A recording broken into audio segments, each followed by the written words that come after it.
তো বন্ধুরা, তোমরা যারা ভালোবেসে আমার ভিডিও দেখো, তারা যদি সেলাই মেশিনের কাজ শিখতে চাও তো আমার মোবাইলে কমেন্টে বলবা ভিডিওতে। তারপর আমি হচ্ছে সব ধরনের জামা কাপড় কাটা সেলাই করা, মানে সব ধরনের কিছু ডিজাইন আমি তোমাদেরকে দেখাবো। যদি শিখতে চাও তাহলে কমেন্টে বলবা, তাহলে এইভাবেই আমি কাটবো, এইভাবেই তোমাদেরকে শেখাবো। আসসালামু আলাইকুম, আপনারা সবাই কেমন আছেন? আশা করছি সবাই অনেক ভালো আছেন। তো আপনাদের দোয়া এবং ভালোবাসায় আল্লাহ তাআলার অশেষ রহমতে আলহামদুলিল্লাহ আমিও ভালো আছি। তো প্রতিদিনের মতো চলে আসলাম আরো একটা নতুন ব্লগে। আর ব্লগটা শুরু করছি এখন সময় 7টা বাজে, সন্ধ্যা 7টা বাজে। তো আপনাদের সাথে বসে পড়লাম কথা বলার জন্য। আসলে সত্যি কথা বলতে গেলে আমি আজকে সারাটা দিন কি কি কাজ বাজ করলাম, মানে আমার 1 বছর যাবত, আমি বলছি 1 বছর যাবত আমি সেলাই মেশিনে কোনো কাজ করি না। তো আমি কিন্তু সেলাই মেশিনের কাজ জানি, তো আমি কাজ করি নাই। তো মেশিনটা এভাবে পড়ে আছে ঘরে।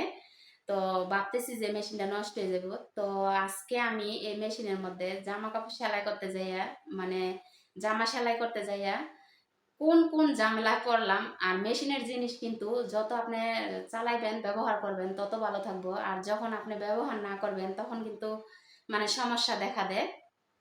তো যাই হোক, আসলে আমি অনেকদিন যাবত মেশিনটা চালাই না কারণে কিন্তু এই সমস্যাগুলি দেখা দিচ্ছে।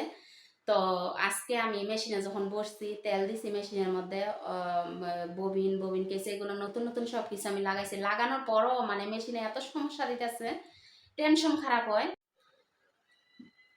তো আসলে টেনশন কিসের টেনশন, কি মাথার টেনশন না, সেলাই মেশিনের মধ্যে একটা টেনশন আছে যেটা নাকি সুতা টানে কাজ করে উপরে, মানে ওই টেনশনটা অনেক ডিস্টার্ব দিছে।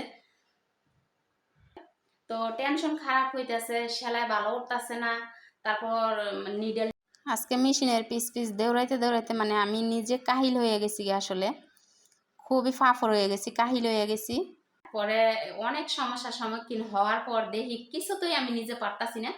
তারপর হচ্ছে আমি মেশিনটা নিয়ে আবার মার্কেটে গেছি। তো যাইয়া আমি মেশিন ঠিক করলাম, ঠিক করার পর বাসায় আনছি। তো আসলে সত্যি কথা বলতে নিজে কাজ জানলে যেগুলো হয়, তো আমি নিজে কাজ জানি বিদায় কিন্তু এরকম। তো আমি হচ্ছে মেশিন মানে মার্কেট থেকে ঠিক করে আইনা গোসল মোসল করলাম, খাওয়া দাওয়া করলাম, তারপর হচ্ছে মেশিনে বসে পড়লাম। তো ঝটপট করে আমি একটা জামা সেলাই করছি। তো আসলে আরেকটা কথা আমি বলি, জামার কাপড় যখন হাতার কাপড় কম ছিল তখন আমি মানে হলুদ কাপড় আনা ছিল ঘরে, তখন ওই হলুদ কাপড়টা দিয়ে আমি হাতার মধ্যে লাগিয়ে নিছি। তো আসলে আমি কিভাবে আজকে দিন পার করলাম, আর মেশিনটা নিয়ে কি কি ঝামেলা করলাম, আর জামা কিভাবে সেলাই করলাম, কিভাবে কাটলাম, সবকিছু আমার এই ভিডিওতে আছে। কেউ স্কিপ করবেন না, শুরু থেকে শেষ পর্যন্ত আমার এই ভিডিওটা দেখবেন। আজকে সারাদিনে আমি কিভাবে সময় পার করছি, তো সবকিছুই জানতে হলে এই ভিডিওটা দেখতে হবে। তো চলেন আমি কি কাজ করছি সেগুলোই আপনাদেরকে এখন আমি দেখাবো। তো এই যে দেখো, আজকের রান্না বান্নায় ছিল মানে মুরগি আর মলাই মাছের চচ্চড়ি। তো যাই হোক বন্ধুরা, যে কথা বলতে চাইছি, তো আসলে মনে হয় আমি কথাটা মানে গুছিয়ে বলতে পারতাছি না। তো যদি বা তোমরা কেউ সেলাই মেশিনের কাজ শিখতে চাও, মানে অনেক চ্যানেলের মধ্যেও এরকম আছে, কিন্তু আমি যেভাবে বুঝামো তোমরা এভাবে বুঝবা। কারণ যেহেতু তোমরা আমার মানে আমার মোবাইলে যখন কমেন্ট করবা তখন আমি বুঝতে পারবো যে তোমরা কে শিখতে চাও। তো যাই হোক, তোমাদের মনের মতো করে আমি আসলে জামা কাপড় কাটবো, যে কোনো ধরনের জামা কাপড় কাটা সেলাই করা কাটিং সব কিছু, মানে সব কিছু কাটিং তোমাদেরকে শিখিয়ে দিব। তো আসলে কমেন্টে বলতে হইব, তাইলে আমি বুঝতে পারবো তোমরা কি শিখতে চাও কি না। তো যারা আমার ভালোবাসে আমার ভিডিও দেখো তাদের চোখেই পড়বো আজকের এই ভিডিওটা। আর তাদের যদি ভালো লাগে তারাই বলবা কে শিখতে চাও। তো আসলে জামার কাপড়টা নিয়ে আমি বসছি কাটতে। তো আমার মনে মনে কি পড়তাছে তোমরা জানো? আমার মনে মনে পড়তাছে এই কাজটা কিন্তু আমার বিয়ার আগে আমি শিখি নাই, এই কাজটা কিন্তু আমার বিয়ার পর শিখছি। মানে আমার হাজব্যান্ডের কাছে এটা আমার চাওয়ার ছিল যে আমি কাজ শিখবো। তো যাই হোক, আমার আশাটা পূরণ করছে। তো সকালবেলা আমি আমার শাশুড়ির ঘরে রান্না বান্না কইরা তারপর আমার ওই এক কাকি লাগে, ওই কাকির কাছ থেকে যাই আমি এই কাজটা শিখছি। তো আসলে মেয়েদের কিন্তু একটা পার্সোনালিটি আছে লাইফ। তো আমি মনে মনে ওই চিন্তা করে আমি কাজটা শিখছি। ভাবলাম যে ঘরে বসে থাকি, এমন কোনো কাজ নাই, তো রান্না বান্না তো সব মেয়েদের লাইফে এটা আছে, সবাই করে। তো যে কোনো একটা মানে নিজের জন্য কাজ শিখা ভালো। তো এই কারণে হচ্ছে আমি ওই জিনিসটা মাথার মধ্যে রাইখা আমি এই কাজটা শিখি। তো কাজটা শিখছি আসলে বেশি দিন যাই নাই কাকির কাছে, তারপরও মানে আমি কাজটা শেখার পর মানে অনেক কয়দিন অনেক কাপড় চোপড় সেলাই করছি। তারপর হচ্ছে মানে আমার একটু সমস্যা দেখা দিয়ে দেয়, তারপর আমি আর মানে কাপড় চোপড় সেলাই করি না। তো আপনাদের ভাইয়া বলছিল যে দরকার নাই থ্রি পিস সেলাই করতে, আর কয় টাকা লাগে। তো যেহেতু নিজের শরীরের সমস্যা হয় তো এগুলো আর করার দরকার নাই, তো বাদ দিছিলাম। তো 1 বছর পর আবার বসছি। আমি আমার নিজের জামা কাপড়গুলো যদি সেলাই করি তাতেও আমার ভালো হয়। তো যে কোনো সময় দরকার হয়। আর আসলে এই মেশিনের কাজটা কিন্তু কারো মানে যেমন পড়াশোনার জিনিসটা কারো জীবন থেকে কেউ কাইরা নিতে পারে না, তো এরকম শিখা একটা জিনিসও কিন্তু কারো জীবন থেকে কেউ নিতে পারে না। তো এটাই হচ্ছে মানে আমার শাশুড়ির অবদান আছে এখানে, আর আমার হাজব্যান্ডের সবচেয়ে বেশি। তো যাই হোক, চাইলে কিন্তু আমার শাশুড়ি যদি না দিত তাইলে আমি যাইতে পারতাম না শেখার জন্য। আর আমার হাজব্যান্ড যদি আমার মেশিন কিনা না দিত আর কাজ শেখার জন্য টাকা না দিত, বা অনেক কাপড় চোপড় কাটাকাটি করে নষ্ট করছি, এগুলাতে যদি রাজি না থাকতো তাইলে কিন্তু আমি শিখতে পারতাম না। তো আসলে সব কিছু জিনিসই কিন্তু মানুষের নাকি কোনো কিছুর অবদান যখন পায়, তো সাকসেস হইয়া সারলে ভুলা যায়, বা সাকসেস হইয়া সারলে তার এই কথা মনে থাকে না। তো আসলে আমি কখনো মানে আমার এই কথা আমি বলবো না। তো এখানে আমার শাশুড়ি মারও অবদান আছে, যেরকম আমার দিছে। আমি আমার কাজ বাজ সাইরা তারপর সারাক্ষণ বইসা থাকি, তো তেমন কোনো কাজ নাই। আমার শাশুড়ি দিছে, আমি যে কাজ শিখছি, আর আমার হাজব্যান্ড আমাকে টাকা পয়সা দিছে। তো ওই টাকা দিয়ে আমি হচ্ছে মেশিন কিনে আনি আমার শ্বশুরের নিয়ে। আর আমি কাপড় চোপড় কিনে আনি না, তারপর আমি হচ্ছে এই সেলাই কাজটা শিখি।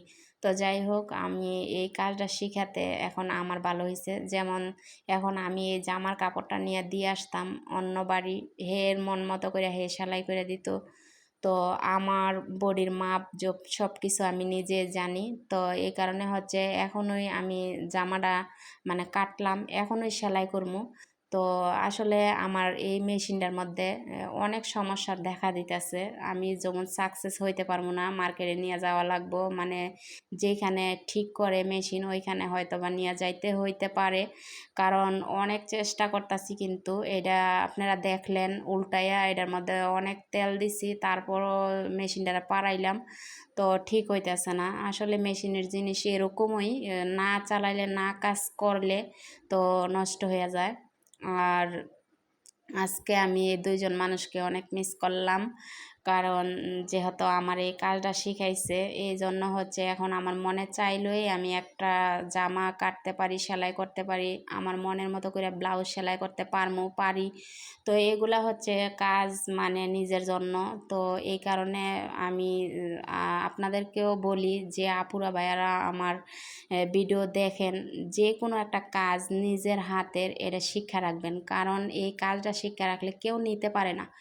এখন আমি যে শিক্ষা রাখছি, আমি এখনই আমার জামা বানাই আমি কিন্তু গায়ে দিব। আসলে আপনাদের সামনে জামাটা কাটলাম, আর আপনাদের সামনেই সেলাই করব। আর তারপর আবার এই মেশিনটা অনেক সমস্যা দেওয়ার কারণে এই মেশিন হাতে করে নিয়ে আমি আবার মার্কেটে গেলাম।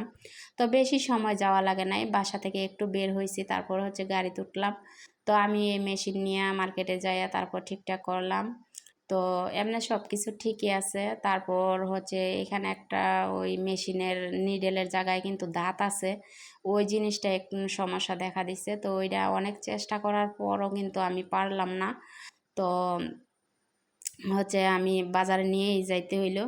তো যাই হোক, মানে যদি পুরা মেশিন অন্য কোনো রকমে কোনো ক্ষেত্রে পুরাই নষ্ট হয়ে যেত, তাহলে কিন্তু এখন বর্তমানে 7-8 হাজার টাকা দিয়ে আনতে হইতো।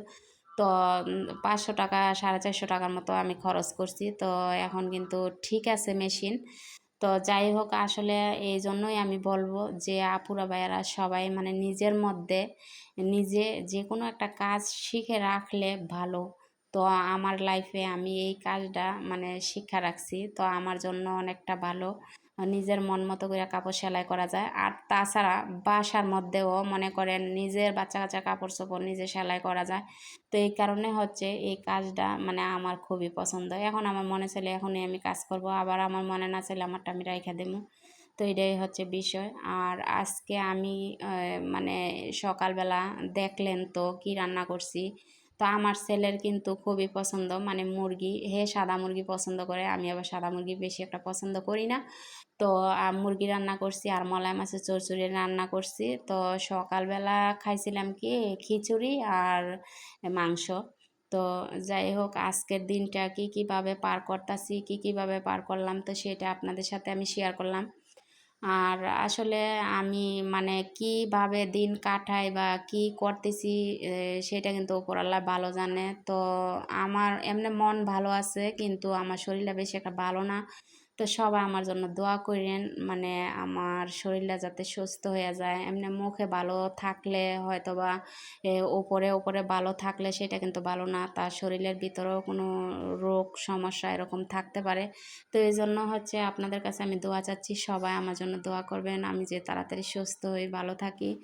তো এমনি ভালো আছি, মানে এমনি ভালোই আছি। তো মানে আমার শরীরের ভিতরে একটা সমস্যা দেখা দিছে, তো এইটা আর কি আপনাদের সাথে আমি বললাম। কারণ এখন কিন্তু মানুষের 1 সেকেন্ডেরও ভরসা নাই, কখন মানুষের কি হয়ে যায়।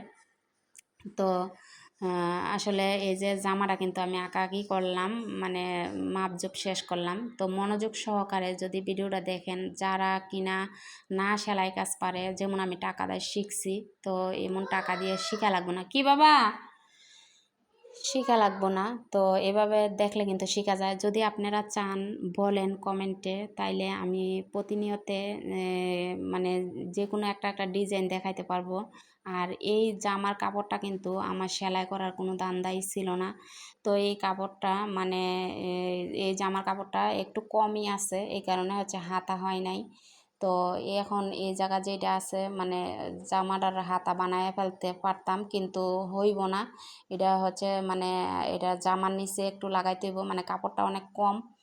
তো মানে আমি সেলাই করলাম এই জিনিসটা আপনাদেরকে দেখাইলাম, কিন্তু মানে এই যে দেখেন পইরে ওলেছি মানে কাপড় কম। তো হচ্ছে মানে কাপড় কম বিদায় কিন্তু এরকম হয়েছে। তো যাই হোক, আমি আবার মানে মার্কেট থেকে 3 পিস আনলে বা ব্লাউজের কাপড় আনলে, পেটিকোটের কাপড় আনলে, যদি আপনারা বলেন যে হ্যাঁ কেউ না কেউ শিখতে চান, তাইলে সব ধরনের কাটিং অথবা সব ধরনের ডিজাইন আমি দেখাইতে পারবো। যদি আপনারা কেউ শিখতে চান বলেন কমেন্টের মধ্যে, তাহলে অবশ্যই শিখতে পারবেন। মানে কোনো ডিজাইন বা কোনো গলার ডিজাইন, হাতার ডিজাইন, জামার ডিজাইন, মানে সব কিছুই মানে যেরকমভাবে বলবেন কমেন্টে, ওই রকমভাবেই আমি কাপড়টা কাটবো, ওই রকমভাবে আমি সেলাই করব। তো আসলে এই ভিডিওটা মনোযোগ সহকারে দেখবেন, কারণ কোনো এক সময় কিন্তু আমি যদি বসতাম আর এইভাবে মোবাইলের কিছু বসতাম, তাইলে কিন্তু আমি মোবাইল থেকে সেলাই কাজটা শিখতে পারতাম। তো আমার কাকির কাছ থেকে শিখছি, মানে পাড়াপতি কাকি লাগে, ওর কাছ থেকে শিখছি কাজটা। তো যাই হোক, যদি আপনারা বলেন যে হ্যাঁ আমার ভিডিওতে আপনারা কাজ শিখবেন, তাইলে অবশ্যই আমি প্রতিনিয়তে মানে যে কোনো রকমের ডিজাইন বলবেন, ওই রকমের ডিজাইন কাটবো, ওই রকমের ডিজাইনে আমি সেলাই করব। তো আসলে এটা যদি বলেন তাহলে অবশ্যই ওই রকমভাবে কাটবো, ওই রকমভাবে সেলাই করব। যে যে ডিজাইন চাইবেন, যে যে ডিজাইন বলবেন, ওই ডিজাইনেই কাটবো, ওই ডিজাইনই দেখাইবো। তো আসলে আজকে কিন্তু কাপড় মানে এই জামার কাপড়টা লওয়াও মানে আমার উল্টাপাল্টা হয়ে গেছে গা। যেমন ভিডিওটা ক্যাপ কাটে বায়ে বায়ে ঢুকাইতে হয়, যেমন কাটা দেখামো, তারপর শুরুতে এক পাট সেলাই করা দেখামো, তারপরে হচ্ছে হাতা লাগানো দেখামো। তো আসলে আমার শরীরটা ভালো না দেখে যেভাবে নিছি এইভাবে আমি ভিডিওটা এডিটিং করে ছেড়ে দিলাম। তো যাই হোক বন্ধুরা, তোমরা যদি শিখতে চাও অবশ্যই বলবা, বললে তোমাদের জন্য আমি এই কাজটা করব। প্রতিনিয়ত একটা ডিজাইন নিয়ে আসব, তোমরা দেখবা শিখবা, মানে যে শিখতে চাও। তো আসলে আর বেশি কথা বলতে চাই না। সবাই ভালো থেকো, সুস্থ থেকো, আল্লাহ হাফেজ।